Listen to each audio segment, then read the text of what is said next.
Bismillahirrahmanirrahim. Assalamu alaikum 9th class. I hope all are you fine and enjoy your online classes. This is your computer class and we discuss chapter number 3 input output devices, and this is your lecture number 17, and I am your computer teacher Soha Shafiq. We discuss about input devices. Previous lectures में भी हमने input devices discuss की जिनमें keyboard और mouse को discuss किया। तो इस दफ़ा हम इनपुट डिवाइसेस में डिस्कस करेंगे track ball, joystick, microphone and voice recognition. ठीक है, इनको हम वन बाय वन डिस्कस करेंगे कि ये क्या होते हैं और कैसे वर्किंग करते हैं। Track ball is a pointing device that works like a mouse. ठीक है, ट्रैक बॉल बिल्कुल एक माउस की तरह काम करती है और ये भी एक पॉइंटिंग डिवाइस है। Trackball contain a ball exposed on its surface.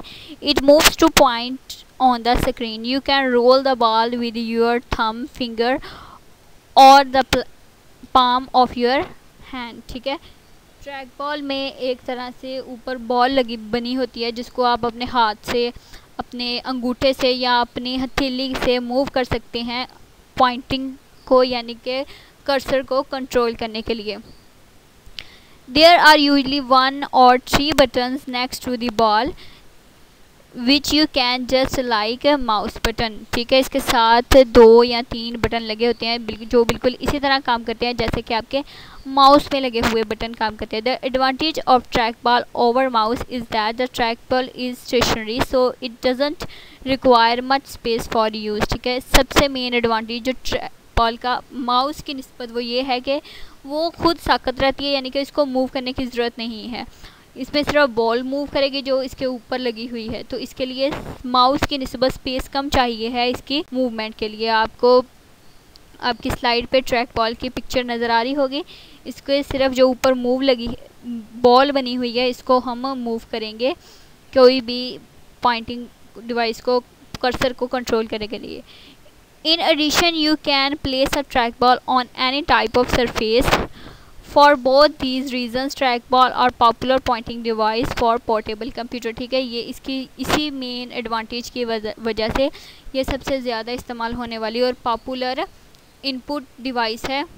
Input device है माउस की निस्बत पोर्टेबल है, इसको कहीं भी ले जाके हम यूज़ कर सकते हैं क्योंकि ये स्पेस इसके लिए ज़्यादा रिक्वायर नहीं है. इसको रखने के लिए किसी भी सरफेस पे, किसी भी तरह की सरफेस पे रख के इसको यूज़ कर सकते हैं. नेक्स्ट है हमारे पास जॉयस्टिक.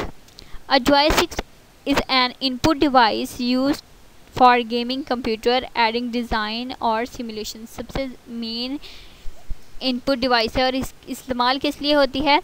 ज़्यादातर गेम्स खेलने के लिए, डिज़ाइंस वगैरह बनाने के लिए कंप्यूटर पे.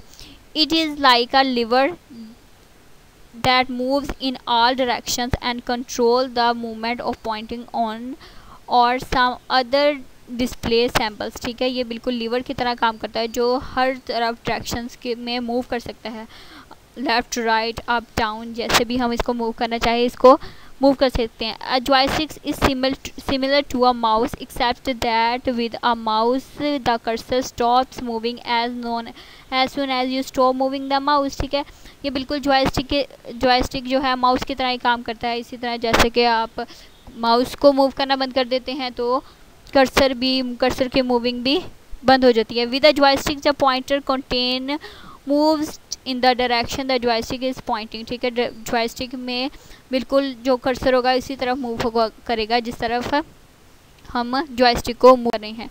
ये आपको आपकी स्लाइड पे जॉयस्टिक की एक अदद तस्वीर नज़र आ रही है. To stop the pointing you must return the joystick to the natural position.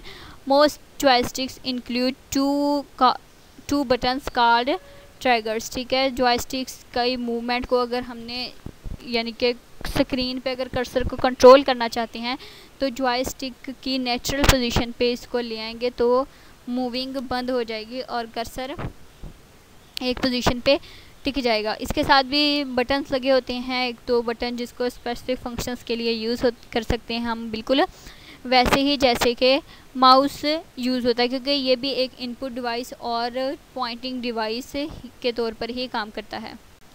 Next जो इनपुट डिवाइस हम डिस्कस करेंगे वो है हमारे पास माइक्रोफोन। स्लाइड में आपको छोटा सा माइक्रोफोन नज़र आ रहा होगा। A microphone is an input device use to digitally record audio data such as the human voice.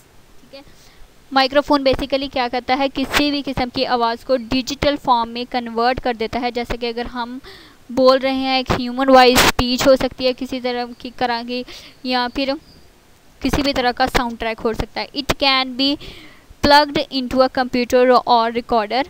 Many productivity applications can accept input view a microphone, ठीक है, enable the user to direct text or issue commands orally. Software in the computer convert the sound emphasis into digital form. It is the storage in memory and processed with require. Microphone बिल्कुल काम इस तरह करता है कि अगर हम human voice, जैसा कि आप स्लाइड्स आप आजकल अपने लेक्चर्स ले रहे हैं डिजिटली, तो ये आवाज़ जो हम इंटर करते हैं अपने कंप्यूटर में, बिल्कुल इसी तरह ये ह्यूमन वॉइस को डिजिटल फॉर्म में कन्वर्ट कर देता है, डिजिटल सिग्नल्स में कन्वर्ट कर देता है। ठीक है, फिर इसी डिजिटल सिग्नल्स में प्रोसेसिंग होती है, क्योंकि आपको पता है कंप्यूटर डिजिटल फॉर्म को ही समझता है, 0-1 की लैंग्वेज को, दूसरी कोई लैंग्वेज इसको समझ नहीं आती। इनको डिजिटल फॉर्म में कन्वर्ट करके ये प्रोसेसिंग करके इसको बेहतरीन वॉइस दोबारा आउटपुट के तौर पर ये यूज़र को प्रोवाइड कर देता है।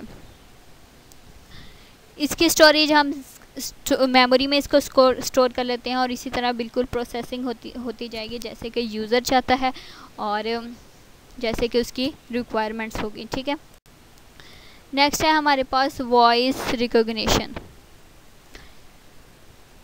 A voice recognition system using a microphone such as input device. Voice recognition system कैसे काम करेगा? माइक्रोफोन्स के ज़रिए जो इनपुट होती है डिवाइस, उसको वॉइस रिकॉग्निशन आगे प्रोसेस करेगा। कैसे? Convert a person speech into digital data by comparing the electrical pattern produced by speaker voice with a set of procedure pattern stored in the computer. जो हमारे microphone के ज़रिए हमने data inter किया है कंप्यूटर में, तो वॉइस रिकॉग्निशन क्या करेगा, इसको सबसे पहले डिजिटल फॉर्म में कन्वर्ट करेगा।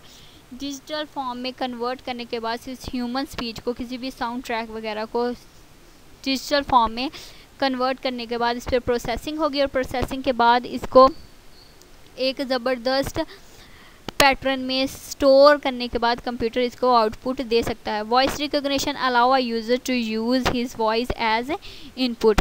वॉइस रिकॉग्निशन क्या करता है? अलाउ करता है यूज़र को कि वो अपनी वॉइस को कंप्यूटर में इनपुट करे। वॉइस रिकॉग्निशन में be use to direct text to the computer और to given commands to the computer such as operating system programme.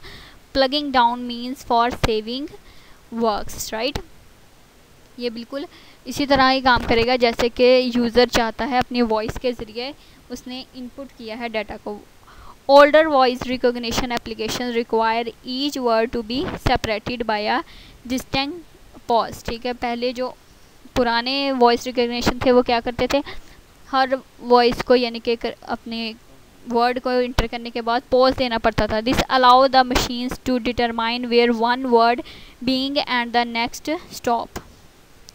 This style of destination is called direct speech. ठीक है, ये क्या कहलाता है? डायरेक्ट स्पीच के तौर पर जाना जाता है। Many computer prefer this system to be near continuous speech. ये ज़्यादातर जो यूज़र हैं इसको प्रेफर करते हैं ताकि आप कंटिन्यूसली बोलते रहें और ये आपका डाटा को डिजिटली स्टोर कन्वर्ट करता रहे, इसको प्रोसेस के लिए स्टोर करता रहे। ये ज़्यादा बेहतर है बजाय के ओल्ड वॉइस रिकॉग्निशन के कि वो 1 बाय 1 एक वर्ड को पॉज करता था, फिर इसको कन्वर्ट करने के बाद, प्रोसेस करने के बाद आउटपुट के तौर पर देता था। लेकिन ये एक कंटिन्यूस स्पीच कहा जाता है इसको, इसलिए ये बेस्ट फॉर्म है वॉइस रिकॉग्निशन जो आजकल इस्तेमाल हो रहे हैं।